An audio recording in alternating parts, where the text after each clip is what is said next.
standing there and taking all the credit for being in Vietnam. Well, I think, where was the gentleman that said he saw them? Yeah, but somebody else, you and somebody else said you saw the gentleman standing behind him with first lieutenant bars on and all the ribbons he could have. I have these here. I'll just tell you one other thing that I have. I have my DD-214, and anybody wants to look at those?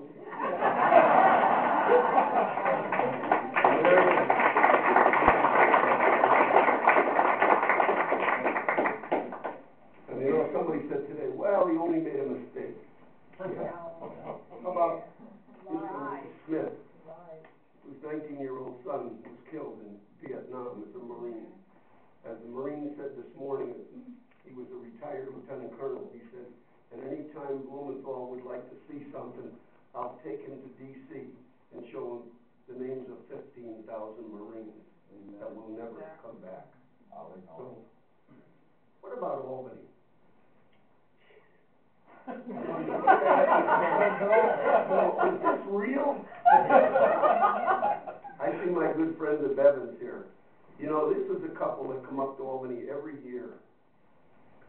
And when we talk about faith and honesty and integrity, they are there. And they've got 5, 6 tables. 30 years ago, and somebody's going to say you've been there too long. Nobody ever said I was too long in the Philippines at 16 years old or in Korea. But when they first came there, we could have sat in a telephone booth, right? Now we take the whole egg. And that's what you're doing. Now let's just talk about honesty and integrity. In 2007, Nancy and I, Tom and Annie, voted for a bill that said, enough is enough on budgets. The governor must present us his budget, and 10 days later, both houses, Republicans and Democrats, will form into 8 committees, and we will sit in front of you, all of you, and we'll discuss the budget. And you have a question. You say, what are we doing this year? What are we doing this welfare here? You will have it. Last year, 3 Democrats in a room in New York City came up with a budget, and the next thing I know, it's on our desk. It's this high, and it looked like you just had a ham sandwich because it was very hot. Now this year, we're into our 7th extender. I voted against every one of them. I could have voted for one of them if you could prove to me that you were honestly negotiating. Now last 3 weeks, we've discussed this with the Democrat majority. By the way, they're all from New York City. We have cards. I forgot to bring them, but as McGee said to me, we left at 7 this morning. We ain't been home yet. It shows you that there are 5 Democrats in the Senate outside of the city. The other 27 are New York. But 32 Republicans spread across the entire state. Now, we're not holding these things up for jokes, but every week on Monday when they bring up the extender, our question is simple. Have you met with anybody since last Monday? Well, the answer is, well, we had a meeting. Sounds like my grandchild, 7 months old. And he spills all over me. And then they try to tell you, well, we had a meeting. Oh, Mr. Chairman, I'm glad you did. Would you by any chance be willing to tell me who was at it? Well, would rather not. Question. Do you remember the day you came to Albany? Hand on the Bible and raise your hand, and you swore to defend the Constitution and do everything else, right? You voted for a bill. It was unanimous. It wasn't 60 plus 2 or anything else. Everybody that was in the legislature in 2007 voted for this bill. Now, you're on your way back to Manicating tonight. Be careful. I've called the cops. In case you speed, you're going to get a ticket. When you happened to you? I call my assemblyman, Gavin. No. I don't think she's got that clout. But she would help me anyway. But you're gonna get a ticket. Because of why? Because I was breaking the law. What's the matter with us? But you know what the problem is? The media. They don't care. No. Now, you ever see my name in the paper and the record? Only when they blame me for something. John Bonasek and I got the lowest ratings on the environment. 16 developers have called me and said, where's your next campaign going to be?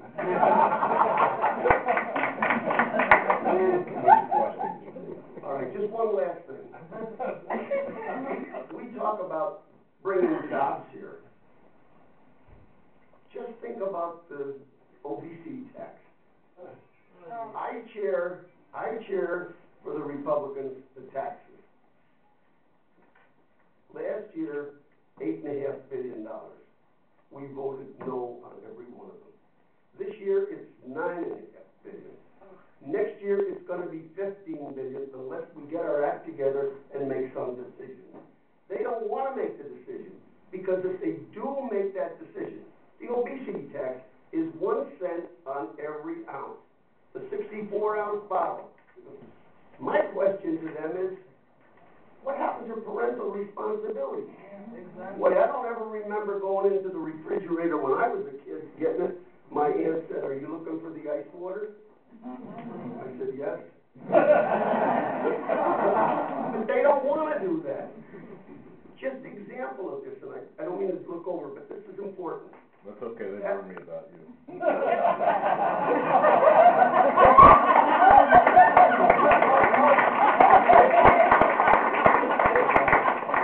No respect here. But if you think about it, they said, this obesity tax will raise $450 million. So I serve on finance and health. Dr. Dames come in and how are you? In front of a whole bunch of people. This is when they were hearing. This is the governor's budget, not what the chambers are doing. $450 million, Doc. That's a lot of money. Said, well, I said, what are you going to do? Well, the first thing we got to do is hire a consulting firm. Well, after all, you got to take care of your old friends. But when you think about it, that's the problem. Yep. That's the big thing. Okay. I'm sorry. Questions? Yes, Chris. Hi, Senator Larkin. I'm in the process of moving out of New York State. Wait for me. And Right after you. And one reason is because my tax bill says that 80%, and 1 year it was 90% goes to social services. And I know that most of that social services is fraudulent. And a big chunk of that fraudulent comes from Uriah Stroll. I know from people that have been there that they got Medicaid cards sitting on the clinic countertop. You go in, you take one, you hand it to them, no matter who comes in the door. Women have wads of cash coming out of their bras to pay people in cash. They don't need Medicare, yet they get away with it. They seem to be exempt from the laws that we have to keep. It's just something there that is just spiraling out of control, and we're ended up paying the brunt of what they get away with. Well, if you recall, last year, the Democrat majorities in both houses came up with a proposal to give 10% increase to welfare recipients and Medicaid last year, this year, and next year. Anybody got a 30% raise here? Yeah. Number two, we have what we call Office of Medicaid Inspector General. This is a gentleman we brought from Pennsylvania. We pay him about $195,000 a year plus a driver and a car and everything else. He's not a bad gentleman. But guess what's his problem? They tie his hands. We had a hearing that we put together in the Senate, Republicans, and we invited everybody. Surprisingly enough, 2 Democrat women who are running for Attorney General showed up. Kathleen Rice from Nassau told us, my hands are tied because of a new directive that was issued November the 21st of '09, which she gave us a copy of. We never saw it.